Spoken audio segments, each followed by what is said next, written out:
President-elect Donald Trump and Vice President-elect J.D. Vance will take the oaths of office. Political analyst Jim Moore joins us now to talk about Inauguration Day. Jim, good morning. Thanks for hanging out with us this morning. Hey, you know, it's a good cold morning here, but I'm glad I'm not in D.C. Yeah, absolutely. Frigid right now. Yeah, at least they get to be inside. Hey, Jim, you've seen so many inaugurations over the years, and this one is pretty unique. Obviously, we've got a president coming in for his second non-consecutive term. How do you feel watching this all unfold as a historian? Well, there's kind of the novelty of it and the continuity of it. The novelty, as you just mentioned, you know, we haven't seen a president come back in after being defeated since the 1800s. So nobody alive has ever seen this kind of a thing, which is it's exciting. It's fun. Another thing that we're looking for novelty, what will the president's speech be about? How is he going to focus? Will he move from campaign speech to governing speech? Will he go off script? You know, those kinds of things. And then the continuity. You know, this is all in the Constitution.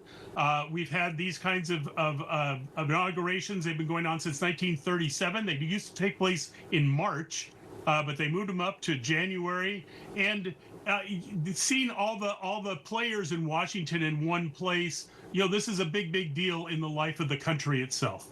Yeah, let's talk about that move to January. It obviously is causing frigidly cold temperatures there right now, so the inauguration is going to be indoors.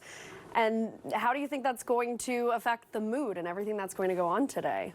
I don't think it's going to have that big a issue with the rest of the country, but remember, 220,000 people had tickets to this inauguration. They're not going to be able to see it.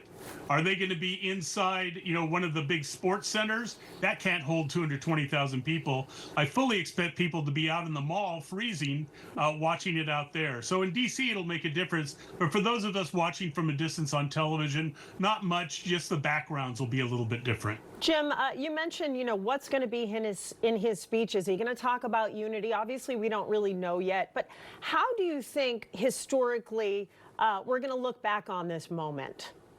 Well, I think we're going to look back on this as kind of the beginning of the end of the Trump time.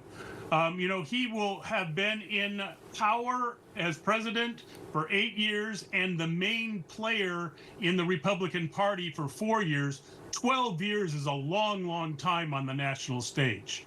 You think about Ronald Reagan. Ronald Reagan was on the national stage at this kind of level for only about 10 years. So this is a big deal. And so the mood he sets with the speech, is this speech going to be finishing up things from the first term? Is it just going to be reversing things from the Biden administration? Is it going to be striking out in new directions? His campaign was basically, let's reverse a lot of things from the Biden years. It wasn't necessarily looking at what the future ought to be, except different from the Biden time. And we'll begin to see that today. How does that fill out? So, Jim, what differences are you expecting from the second Trump administration compared to his first? Well, people have talked about the fact that they had 4 years to figure out how to run the government. Now they'll actually run the government. And so for people who are against Trump, there's a fear that he'll do things that will lead us more towards authoritarianism. For one way that we'll look at that, will he start to go after people for criminal offenses who are doing political jobs in the Biden administration or in Congress? We saw just a few hours ago that Biden actually pardoned several people who might be in that situation. But the other thing for people who are in favor of him is he going to follow through with not just let's cut off the border, but let's completely change how we deal with immigration in this country? Will he change our international economics so that it's no longer trade is kind of the #1 issue, but American power is the #1 issue? Tariffs are an important part of expressing that power. So it's those kinds of things that will say we're going off in a truly new direction. Before we let you go, real quick, let's talk about President Biden. He's leaving office after serving for more than 5 decades. If anything, how do you think history will view his presidency? Do you think he will be redeemed?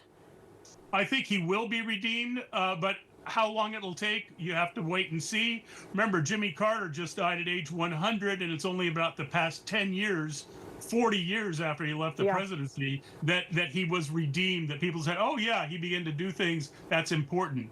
With Biden, he has the Inflation Reduction Act, which is a huge thing. even Republicans who voted against it are taking credit for it. And so I think his redemption will come quicker. But being a one-term president is a mark against you in terms of who's the best president in the world. All right, Jim. Yeah, we'll see you back here in an hour. We still have more questions for you. Lots. Thanks, Jim. Thank you. You're welcome.